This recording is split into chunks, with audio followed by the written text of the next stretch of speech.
I see the baby, the tiny, tiny, tiny girl. Yes, there's a girl. Oh, big stretch. And her fault. And there's a spirit. Yes. Hi, Tugger. Hi, Tugger. Good morning, everybody. It's Amber Marie. I know, you got a few seconds of puppy love in there, because, well, when Chrissy wants puppy love, Mommy stops what she's doing, and Chrissy gets puppy love. Yes. So it is the 22nd today. It is Thursday, and as you can tell, I fell asleep with damp hair. Ugh. It was hot, guys. It was hot last night. It's hot now. Insanely hot in Phoenix. So, my husband was joking around on Facebook. He said Satan called, he wants his weather back. Well, please take it back. It's a little warm here. Oh, we've had record-setting heats in the 120s all week. I don't care what you're seeing online. That's different from what you see on the ground. I've told you that every summer. And this year, we have set records all through June. So, yes, I'm going to try and cancel today. But this is a different nightie, as you can tell. I have more than one, so that's me. I love this nightie. It's so comfy. Big night shirt. Because it's not up around my throat, guys. I don't like anything around my throat. So, today we're going to have kind of a dual story time. Something I don't do, but we're going to do it anyway. First thing is a short, quickie. It just happened. My grandson has taken to going in my fridge when nobody is watching, because we all think he's in bed, and pulling out the gallon of milk and making a disaster of my house. His mother's not too happy. Papa's not too happy, and I'm going, you can fix this. So my poor daughter, she's like pulling her hair out. But I don't know. My kids didn't do that, so I don't know what to do. Anyway, so here's my story time. It's kind of a neat thing. My husband just got back from St. Louis, Missouri, which is where my dad and my grandparents were from. Yes, I'm fiddling with my hair because it's kind of fluffy and blowing and irritating. And it reminded me of memories of growing up, literally sitting Indian style at my grandpa's feet as a little girl, because he passed away when I was 11 years old, or walking around with him hand in hand, because I loved my grandfather. He rocked. And then later in life, I would sit at my grandma's feet while she was in the recliner, and I would ask her to tell me stories about their life. Don't know why. I was that kid. So one of my favorite stories that I asked both of them, and the coolest thing is I got such similar answers, they could have been nearly identical, and it was so neat. Alright, and it's the neatest love story you'll ever hear. Was, how did they meet and get married? Fall in love, get married.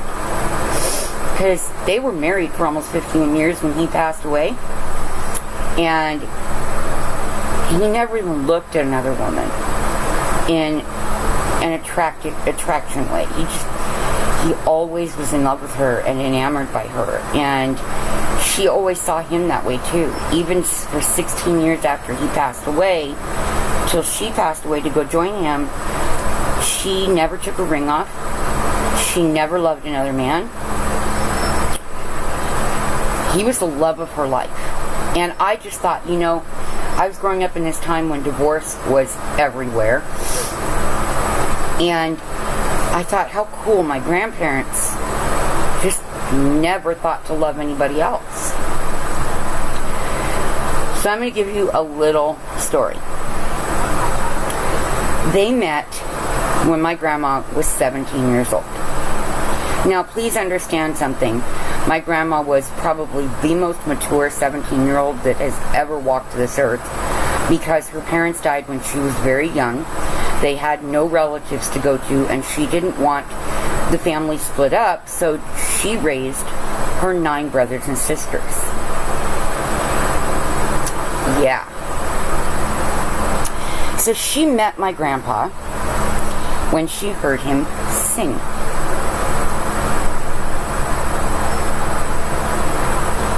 Yeah, He was singing, sitting in at a jam session in St. Louis with a big band, in the big band era, a jazz, type brick band. And I guess they saw each other at the same time. And she was 4'11", with long black hair all the way down her back that was so black that in the sunlight it literally looked gun metal blue. She just had beautiful, beautiful black hair. Those are not hair dyes I had back then, believe me, folks. This was 1930, okay? They talked when he came down off stage. He bought her a soda, and they talked. They got married 2 weeks later, folks. They fell in love as soon as they saw each other. They had 3 sons, all of whom went in the Navy.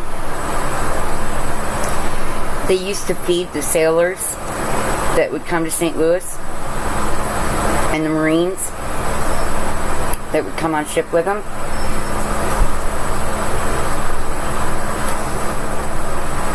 They had the KKK burn a cross in their yard because my grandparents didn't care what color that sailor or soldier was.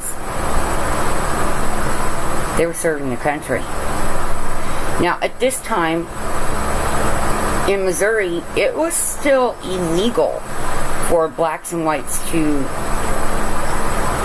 be friends or seen in public together or anything like that.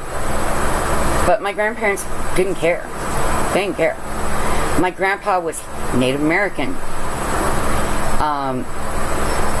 He's Cherokee. So he didn't see race the same way that the typical white person did.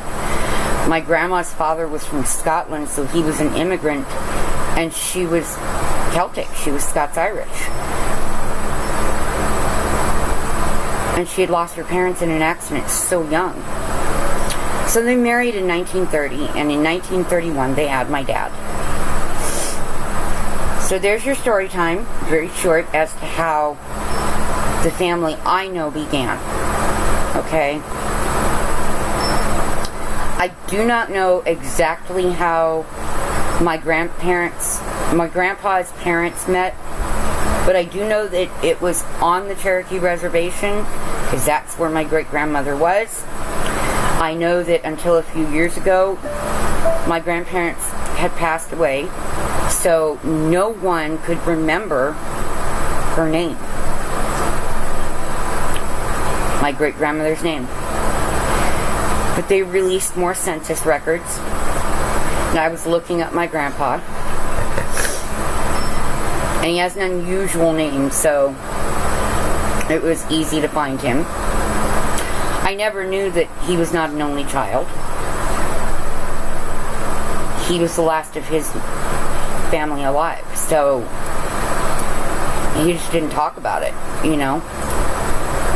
But it turned out that his mom's name was Sarah. So by some miracle of God, I ended up naming my youngest child Sarah. It's just kind of a neat thing, guys. It's really kind of a neat thing. But that's all I know of them, the great-grandparents. My grandparents, I know an awful lot about, but you'll hear a lot of stories about them.